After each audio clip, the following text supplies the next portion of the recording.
All right, the topic of today's video is going to be how long should my workouts be? How long should I work out for? Should I be in the gym longer? Should I be in the gym less? So the answer to this is it depends.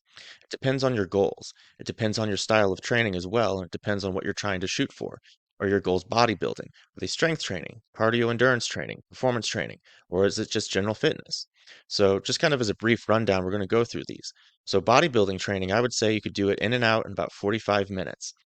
The goal of bodybuilding training is to really tax the muscles. And because you don't have a strength component to it, like there can be a strength component, but generally you're just trying to put these muscles through a lot of work, like a lot of heavy volume, high intensity stuff. And one of the mechanisms to that is taking the rest periods away. Because if you take the rest periods away, you could make it more efficient. And this is where the Mike Mincers and the Dorian Yates of today, or not today, of their time, they were showing how you could like really get into the gym and just destroy it, right? And they would use things like giant sets, drop sets, rest pause sets. They have all sorts of methods, but what they all kind of built upon, indicated towards, was this decreased time of recovery. So they weren't doing their best sets each and every set. They were doing a continuous effort that was increasing as the workout went on. So they couldn't go longer than 45 minutes. Now, if you were strength training, to contrast this, you're not so much trying to tax the tissues in strength training as you're trying to tax the nervous system. And to do that, you want a very high nervous system output, right? So if you're going to get that, you have to rest in between sets. So let's say you're doing a set of deadlifts at darn near 90%, and you got to do, I don't know, 5 sets of three with it, right? So you couldn't just do that every minute on the minute. Maybe you could if you were conditioned for it, but it wouldn't be advised, right? It wouldn't be optimal. You would want to rest, I mean, 5 minutes, 8 minutes between those sets before you go at it again. And that's going to take time. And that's just kind of like how strength training piles up. The more strength training you do, the longer it's going to take if you want an optimal outcome. Of course, you can rush it if you wanted to, but again, is the outcome going to be optimal? Is that what you're training for? Are you going to get the desired results?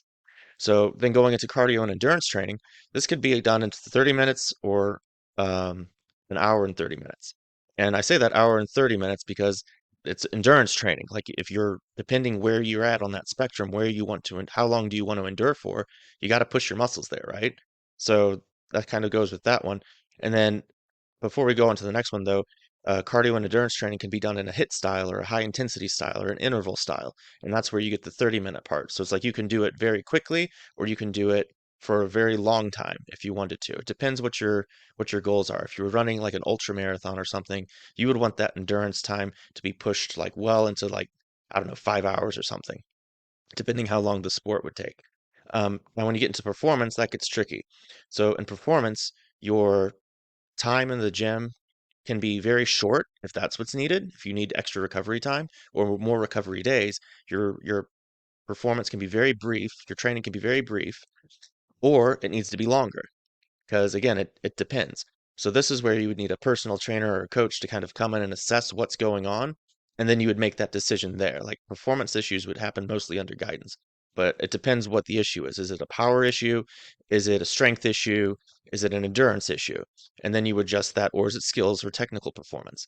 So if it's those things, it's like, and then how much of that do you have to build in per session? Those are the other things you need to know about. Going off of this is diminishing returns. So all of these things, let's say you're a complete newbie, right? If you're new to the gym and you walk in, you could get the whole thing done in 20 minutes. I've seen a kid at the gym. He's like brand spanking new. He walks in, he does it the whole thing in 20 minutes. He's done, right? He's got his stimulus. He's got what he needs. He's out the door. He's going, back doing what he's doing in his day. However, then let's contrast that to someone who's been working out for a really long time, like myself. Like I can't be in and out of the gym in like 20 minutes at all. Like you're not even doing anything. My warm-ups are about 15 minutes, so I'd be able to warm up and do a set of deadlift and then be out the door. But however, I'm doing a whole lot of things with my program. And partially I do what I do because I enjoy it. So my workouts are typically about 3 hours, right? And they used to be much longer than that. And that was just mostly because I enjoyed the gym. I enjoyed being pushed. I enjoyed having that, the feeling of the muscles contracting, like everything in the gym. I just loved it. And then it got to a point where it's like, okay, you can't support like 8 to 10 hour workouts anymore. And this was back in high school. And then, going up throughout your lifting career, it was like, okay, that's actually detrimental to strength. You're getting beat by people who work out way less than you and put way less time into it, right? So this is kind of where diminishing returns come in. You can work out for as long as you want, but the longer you work out, the more energy you're taking away. So depending on your goals and like the more tired you're getting.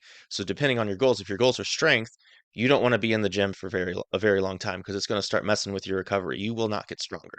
Now you'll get cut up, you'll get lean, your muscles, they'll kind of grow, but you're always going to carry a pretty small frame because you just can't refuel between the time of how long it takes to do a 10-hour workout or however long you want to work out and going back into it.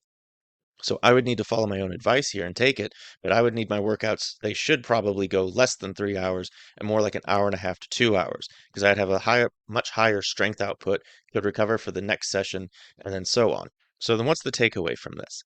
The takeaway from this is going to be let your workout times be dictated by what it is you're trying to do and your goals. So we're going to replay this video a little bit because this is important. But your goals should dictate how long of a time you're spending in the gym.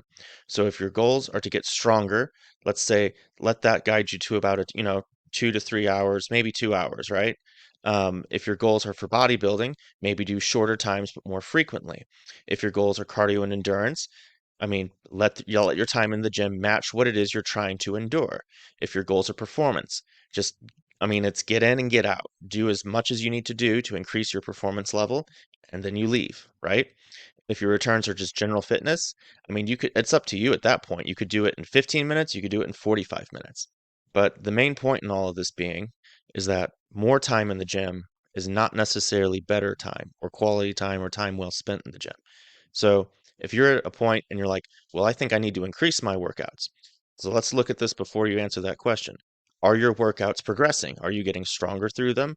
Are you advancing? Are the weights moving up? Do you feel like you have more energy? Do you feel like you have less energy? If your weights are moving up and your energy levels are feeling good, I would leave them where they're at because that tells me that the stimulus, the time you're putting to get the stimulus you're getting, it's working, right?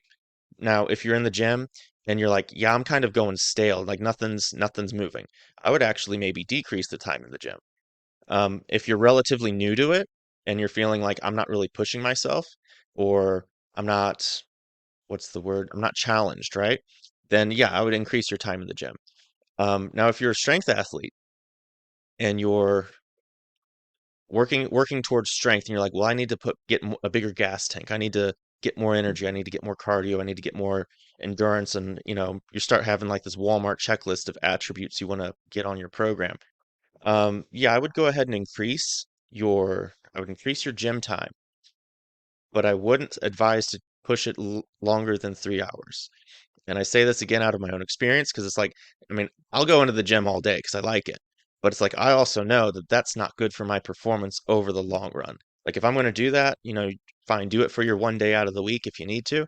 But then the next couple of days, it's like, if you're not resting more than your training's probably going to suffer in the long run. And indeed, it has. Like, indeed, I have absolutely done that and experienced that.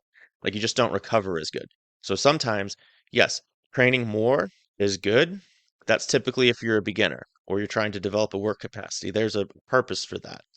But most times, if you're training for, if your workouts are already taking however long they're taking, the answer is to find a more efficient way to do it. Like clean up your workouts, right? Like remove junk volume, remove junk exercises, just get to the point, address the problems, get a very efficient stimulus and back off. That's typically the answer to this. But again, sometimes it could be, advance it and increase it. But I would say most oftentimes, if you're approaching that 2 hour mark, it's going to be pull back. All right. So yeah, that's it for this video. I hope you liked it. I hope you gain a wealth of knowledge from it. Maybe it answers some of your questions. If you have any questions, go ahead and leave some in the comments. And also, if you have ideas for like videos that you would want to see me do, or things that you want answered, or questions you have, go ahead and throw them in the comments or hit them up on the Instagrams, and I'll get to them. I could even post them in stories if they're brief enough. But if they're like a long, complex question, I could certainly make a video out of it. See you all soon.